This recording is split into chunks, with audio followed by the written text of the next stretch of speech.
So what's the goal here? Simple. Make the best steak sandwich in human existence. This steak sandwich is both an ordinary steak sandwich in the sense that it's everything that you would expect to be in a steak sandwich, but upgraded to the absolute maximum of flavor, texture. Everything in this sandwich belongs there. Make it as it is, and you shall be delivered unto the best eating experience of a steak sandwich you can get. And it doesn't really take that long. It only takes a few minutes of cooking a steak. You slice it up, you put it on some bread. Not too bad. So that being said, let's make this, shall we? We're gonna start by making a quick condiment and sauce, make the perfect seared steak, prep our final components, assemble, and serve.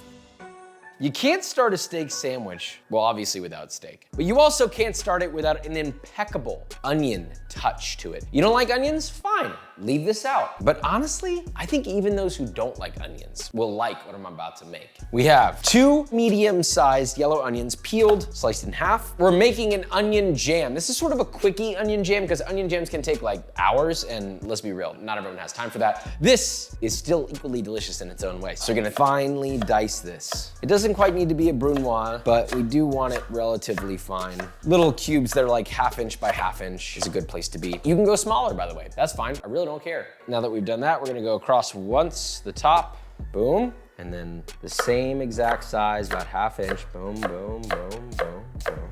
Very nice. And then you're gonna repeat that with all your onions.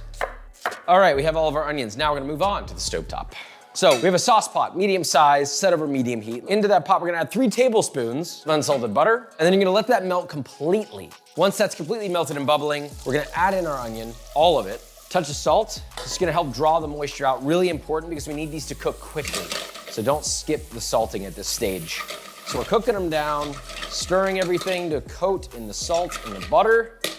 Now we need to let these guys sweat, pull their moisture out, start cooking. This process is gonna take about 10, maybe 15 minutes. You're basically just gonna keep cooking these, stirring. They're gonna start to brown a little, almost like they're burning. You'll stir. If they start getting too dark, add a little tablespoon of water to deglaze. And then just keep doing that until you've sort of got them looking semi-caramelized, like this, which is more of a yellowish tan. And then we're gonna add 3 tablespoons of light brown sugar, 1 tablespoon of water, and 2 tablespoons of balsamic vinegar. Stir that in. Now, you're gonna let this simmer at around medium low until it reduces and most of the liquid is evaporated and it's turned into a thick, dark syrup, and then you're done. That'll take about anywhere between 5 and 10 minutes. Once that's done, you should have these beautiful dark, it looks like caramelized onion, but the liquid is still in there, which is giving it sort of like a jammy, sort of syrupy consistency. At that point, taste it, add a touch of salt. I want this to be salty sweet, so if it's just sweet, add a touch more salt to taste. You can also not add any if you like it as it is. And that's your quickie onion jam. Now we make the sauce.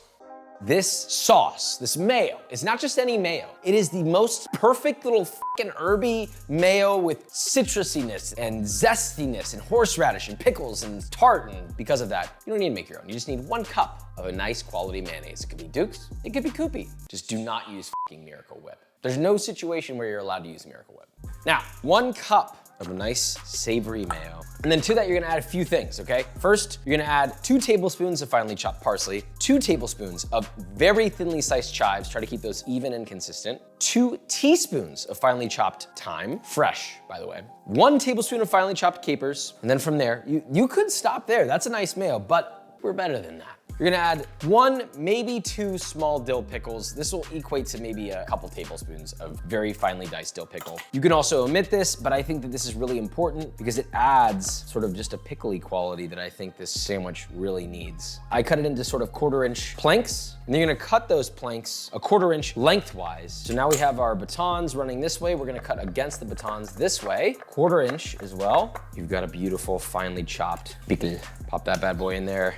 Then in there, we're gonna add the zest of 1 lemon, optionally about 2 teaspoons of fresh grated horseradish if you can get it. You can also use jarred, although I fucking hate jarred horseradish. It loses so much of its flavor and it's sort of like, you might as well not add it in my opinion. It doesn't need the horseradish, but it does add a nice little spiciness. Woo, oh my God, my eyes. And then 1 clove of garlic, finely grated. I know there's a lot in here, but you gotta trust me. And then finally, the juice from your zested lemon, the whole thing. Oh my God, dude, that horseradish is destroying my eyes right now. Mother of God. That means it'll be good.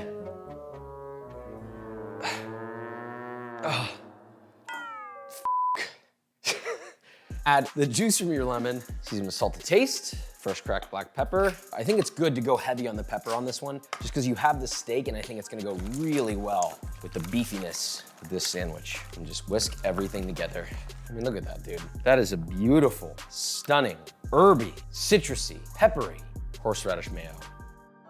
We have 2 stunning New York strips. You wanna find the best beef you can get your hands on, okay? No contest. I understand that you may have different things available to you than we have. Maybe you don't have steaks that are just marbled. All you need to look for is 2 major things. Number 1, I want you to get the most marbled steak you can get, the most intramuscular fat you can get. Number 2, I want your steak to be at a bare minimum thickness of 1 inch. 1.5 inches is even better. It looks like this. The steak is the most important part of the sandwich because it is a steak sandwich. You could also do ribeye, by the way, but I would say New York strip or ribeye, no other steak. Now, I understand that a steak sandwich is usually supposed to be pretty fast. We're already so many minutes in, guys. You can just season this and sear it. If you happen to have the time, the day before, I would recommend seasoning this, putting it on a wire rack, and letting it sit in the fridge overnight. Don't have that kind of time? Forget it. That said, I'm gonna season this generously with kosher salt on both sides. You really can't over season this. It's almost impossible. So season high for even coverage. Not down here, season high, pat the salt in, flip, and again, season high on the other side. We're not gonna add any pepper to this yet. We're gonna do that at the end. On the edges, I want you to kind of mop up the salt. It's one steak,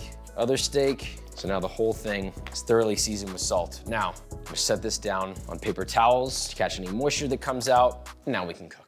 We have a 12-inch stainless steel pan or skillet set over medium-high heat. There's nothing in the pan yet. We want this to get nice and hot. To that pan, you're gonna add vegetable oil, canola oil, avocado oil, anything high heat. Just enough to coat the bottom, a couple tablespoons. Now, before this steak goes in, I should also mention, these have been tempered to room temp. They've sat out for about 30 minutes before we seared them from the fridge. Sure, you can skip the tempering. I am, and forever will be, an avid protester to not temping your steak. Everybody says on the internet, oh, you don't have to temp it, just keep flipping it. Listen, you will get a more consistent sear, period, end of story, if the surface of your steak is room temperature. I don't care what the the inside is. I care about the surface of the steak being room temp. That's my take. You can argue it away, I do not care. We're gonna give these another pat down just before they go in the pan to ensure they are as dry as physically possible. Tilt the pan, make sure all the oil is evenly distributed. And then once that's hot, we're gonna lay in our steaks. 1 and 2. God, these things barely fit in here. Now you're gonna let those sear for about 2 to 3 minutes, then you'll flip. These steaks are going to be done very quickly at this stage because there's 2 steaks in the pan. So we're going to reduce the heat to medium, add in about 4 tablespoons of butter, a couple cloves of garlic if you want that have been lightly crushed, and some fresh thyme, also optional. The butter is not optional, guys, not optional. You're gonna tilt the pan towards you and you're going to throw that butter onto the steak over and over. Flick, flick, flick. We are basting our steaks in butter. This is a pretty common technique, we've seen this. Now you'll baste this for about 1, maybe 2 minutes. Temp your steaks, make sure they're not getting overcooked. The hottest these steaks can get internally before you pull them out of the pan is a maximum of 135 Fahrenheit. That would be a medium rare. There may be carryover that's above that, so I would recommend maybe 130, 125. So I've got a sheet tray with a wire rack set on top. The heat is off. I'm gonna take my beautiful steaks, set them onto the wire rack. Got my garlic and thyme. And then from there, we're gonna take that remaining butter and just pour that directly over the top. Now, obviously a lot of that butter falls off, but what stays behind is those toasted milk solids that are now in the crevices and cracks of the steak. So you have brown butter in the steak. The steak is f***ing saturated with butter. It's a beautiful thing. Now we're gonna let these rest for a minimum of 5 minutes before slicing them. We're almost done, but just before you serve this, you're gonna make a quick little herb salad. So you're gonna thinly slice some red onion on a mandolin or with your knife, then toss that together with fresh parsley leaves and chive batons. That would be chives cut into 1-inch segments. Add in the zest of 1 lemon, then give it a gentle toss with your hands, and you have a quick, fresh herb salad.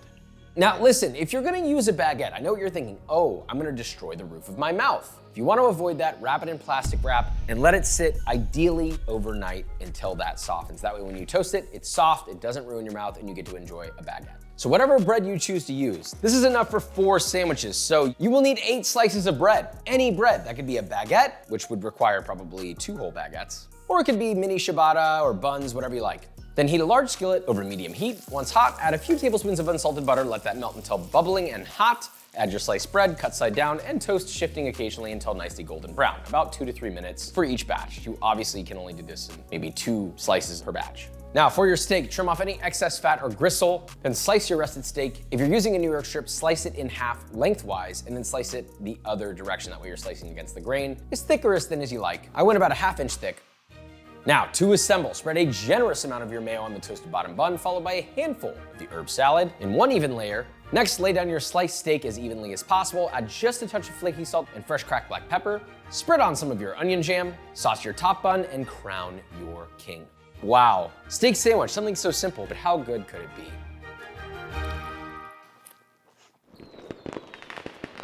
I'm thinking about all the sandwiches I've had in my life. I wanna be unbiased here.